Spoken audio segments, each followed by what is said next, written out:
speak, maybe everyone speaks English. Does everyone speak English or somebody who does not speak English here?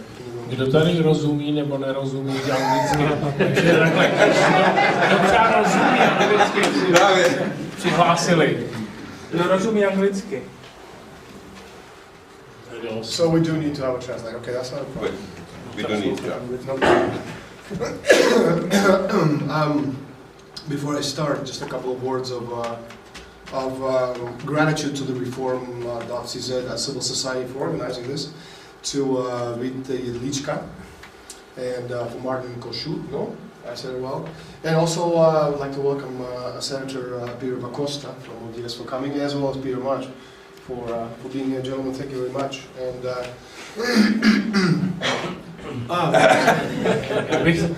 well, I would like to translate it, but I'm sorry. Too long. It's too much. One sentence at a time. Just one sentence at a time, okay? Yes, sir. Takže to bylo takové představení teda tady předchozích teda lidí, kteří tady hovořili, a teď teda jako nejdřív tak řekne, o čem bude hovořit. Okay. That's it? Yeah. We're going to talk a little bit today about this private organization called the Bilderberg Group. Takže bude se mluvit o těch soukromých organizací jako Bilderberg Group, skupina.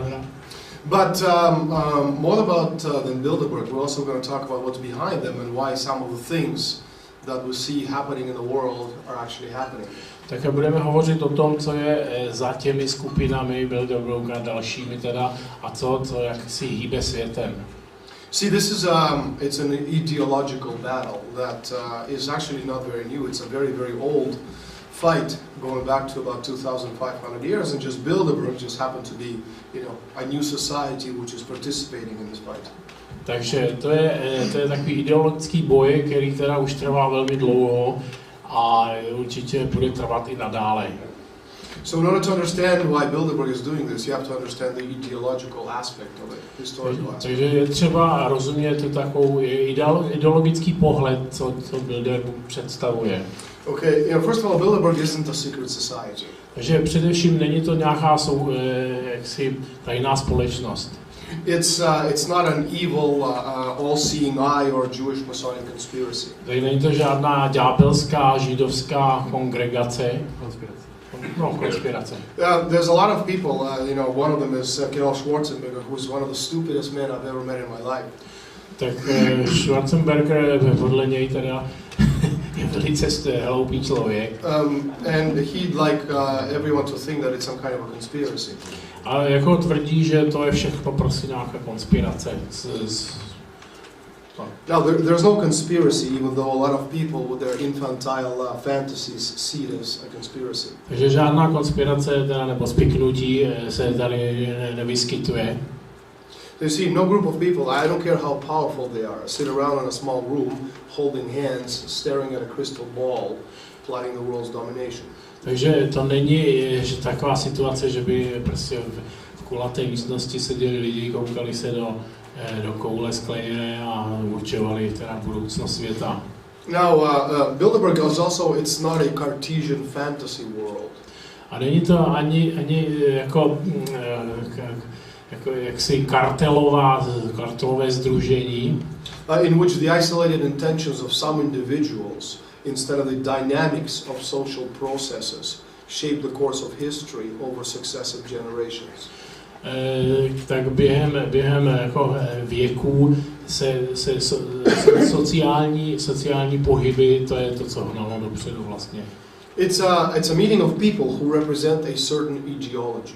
Tak je to lidé se setkávají, kteří mají určité společné názory, řekněme. Now what's today called the Bilderberg Group or the Bilderberg Club is actually your old NATO alliance, Western Europe, the United States and Canada, before the fall of the Berlin Wall. Takže ten Bilderberg klub, to je vlastně takové sdružení, které dřív měly Spojené státy, Kanada a ještě některé další státy.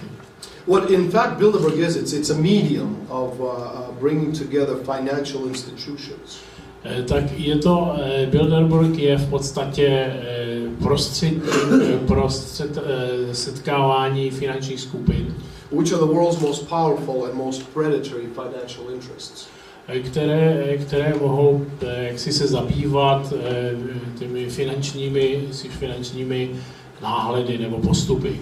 And at this time, it's this combination which is the worst enemy of humanity. A v tomto okamžiku je to největší vlastně nepřítel lidstva. Humanity. Now again,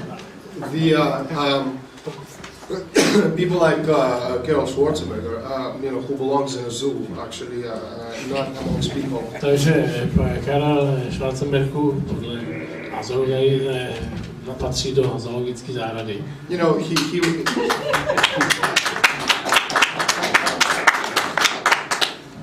He would like people to believe that the people who investigate organizations such as Bilderberg are crazy conspiracy theorists.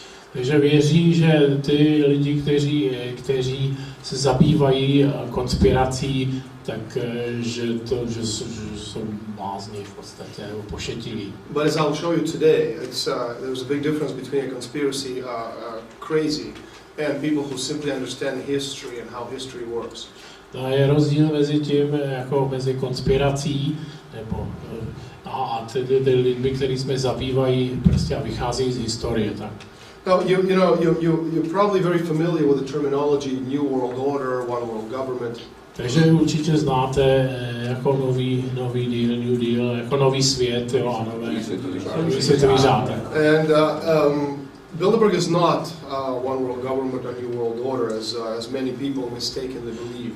Takže Bilderberg není jako sdružení, které by teda se stavilo na jako pyramidálně k jednomu úzké skupině vládnoucí, řekněme. Nepovažuje se za tu novou světovou světový řád. Takže se nepovažuje za. Continue. Sorry. My turn. No. Okay. Rather, again, it's not one world government. Rather, it's the ideology is of One World Company Limited. Takže není to jako je to spíš jako firma, nikoliv jako vláda, teda v tom smyslu jedna vláda. It's the idea of corporations which have a lot more power than any government on the planet. Takže je to idea korporace, teda v podstatě. And we're seeing it right now in Europe. We're seeing it in Greece. We're seeing it in Ireland, where unelected officials, unelected by anyone on the planet, are telling. A co vidíme v Irsku a Řecku, takže to jsou nezvolení představitelé, who are telling the elected presidents and prime ministers of countries like Greece, for example, takže třeba například teda Řecko, how they should organize their finances. Jak by se měly zorganizovat finance těchto? You may not agree, you may not like a president or prime minister of a certain country, but at least he or she or it were elected by the people. It's not some African tribal chief. Takže nemusíte prostě souhlasit s tím, že ten nebo onen politik je u moci a řídí nějakým způsobem, ale je to svobodná volba těch lidí, kteří ho zvolili. So in other words, what we're talking about is the creation of global network of giant cartels. Takže to, o čem hovoříme, o globálním kartelu, vytvoření globálního kartelu. More powerful than any nation on earth. Jako který by měl větší moc než cokoliv na světě. Destined to control the necessities of life on the planet. A v podstatě by měl moc řídit osud lidí a země obecně. We're going to come back a little bit later in my presentation and have a closer look at Bilderberg. Takže jako posléze se podíváme blíže na Bilderberg, co to obnáší vlastně. But I want to take a step back and explain to you the moral and issues involved in understanding these organizations. A budeme hovořit o morálce této organizace a jakým způsobem funguje. Because in order to fight these people, it's not about knowing the names or understanding what they do. It's understanding what drives these people ideologically over the past 2,500 years. A je potřeba pochopit, co tyto lidi motivovalo, hnalo dopředu za posledních 2,500. 2,5 tisíce let, co je hnalo dopředu a co pohybovalo teda. Okay. Life is power in the universe. Život je moc ve vesmíru. The only other thing greater than life is the power of the human mind. Ještě co je silnější teda je než život je lidská mysl. Now in your presentation you're talking about natural resources. Jako když jsme tady hovořili o národních zdrojích. So how does the human race survive in the stage of depleting resources? Tak jak jako přežije svět v situaci, kdy teda se zmenšují zdroje? And how do we develop the future of humanity? A jak vyvineme, jaká bude budoucnost humanity? See, each generation of humanity should be an improvement over the preceding generation. Takže každá generace by měla vlastně toto vylepšovat. And that improvement should be in terms of power, in terms of understanding and in terms of culture. A mělo by to být v oblasti kultury, what else? Understanding and culture, porozumění, and power. kultury a moci. You see, because then mankind has a sense of dynamic. Jako lidstvo má smysl pro dynamiku. Moving from generation to generation to generation. Z generace na generaci. However, today people are part of what's called no future generation. Dneska ovšem se nacházíme, nebo existuje skupina, která jaksi nemá budoucnost. And you have to understand why we're part of this no future generation. A proč jsme součástí této jaksi generace bez budoucnosti? One of the reasons is obviously, as you were saying, powerful people want to control the energy supply. Jeden z důvodů je, že teda mocní lidé tohoto světa mají pod kontrolou zdroje. But that's just a symptom. A to je jenom symptom. See, there are other symptoms as well, and one of these other symptoms is education. Dalším jako těch symptomů je více, jedním z nich je teda vzdělání. How do you create no future generation that doesn't fight for the rights of humanity? Jak se může vytvořit tato generace bez budoucnosti a without rights? Jako bez práv teda. Well, what you do is you create an education system which basically degenerates the human mind. Takže se vytvoří výchovný systém, který potlačuje mysl. And that education system right now in the West, it's called, and in the United States and Canada, is called outcome-based education.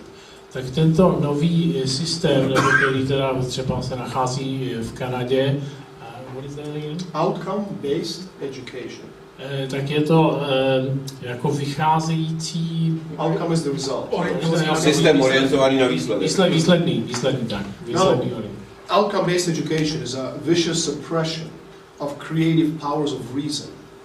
Tak je to koncentrace důvodů, tento systém, teda koncentrace důvodů. Tenhle systém vede k potlačení